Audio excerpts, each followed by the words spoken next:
Now I'm going to show you how to make a mastery criterion line in your graph, or a behavior reduction line. It's kind of the dashed line that we put across our graph to show where our ultimate goal is, where we want our data to be. So there are a couple ways to do this. The first one is to add a shape to our graph. So select our graph, go to Insert, Picture, Shape, and we're going to pick just the line without the arrows at the end. Select that, and then we're going to draw it across our graph. And in order to get a straight line, to ensure a straight line, you can just hold down Shift and then click and drag.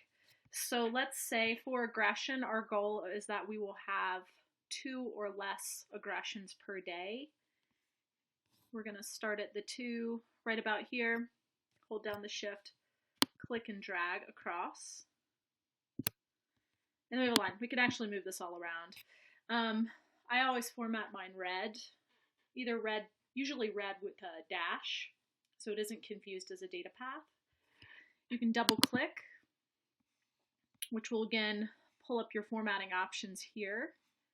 If you go to line, I'm going to change the color to red. I'm actually going to go back into line and go to dashed, and that's going to give me a dashed line. You also can change the weight of this as your graph becomes bigger and bigger and has more data and your line starts to cover up stuff. Make this a little bit smaller like this. So that's one way to do it. This is pretty easy. However, if you need to move your graph, sometimes if you copy your graph, you're pasting it into a report. Sometimes it doesn't copy that line, that shape that you inserted into your report. So another way that you can do it to ensure that it stays there is to just make a data path column for this. Again, it's a little, you have to take a few more steps, but I might put mastery criterion here. And I'm just going to put 2 because I want 2's all the way across here as its own data path. So 2.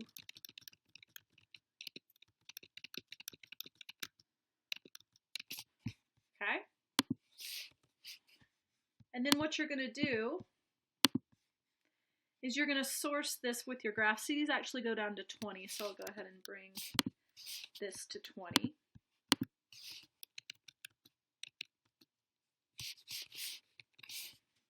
You're going to go ahead and source this in your graph as well, kind of like how we just sourced multiple data paths in our graph. Click on your current data path, go to source data.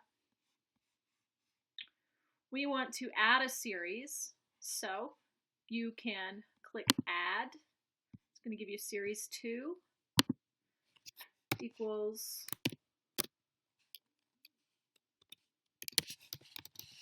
mastery.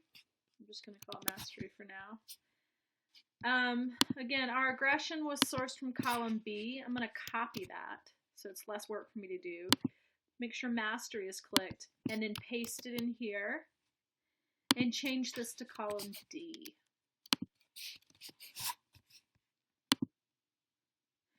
And this is going to give me this data path. Oops, actually I sourced column D, which is disruptions. We need to source column E. So click on that data path once. Make sure you're on mastery. And hit E. There we go. So now it's actually sourcing 2 all the way across as we have data points. Now I want to change this to a dashed line. So what I'm going to do is click on this once. We're going to format the data series. So go up to Format, Data Series. And in here, we're basically just going to change. We don't want to have these pieces. We kind of just want a dashed line. So what I do is I go into the marker style. And I change it, the marker, instead of it being a square, it's going to be a dash. And now it looks like a straight line. So there's a dash with our line in between. So if you want to take the line in between data paths away, you go down to line and you click no line. And this is going to give us a dash for each data point. So as we go across, this is going to give us a dash that will move with our graph. So we don't lose that shape that we inserted. This is a little more intensive to make, but you're ensured that when you copy and paste this graph into something else, you're not going to lose any object within your graph.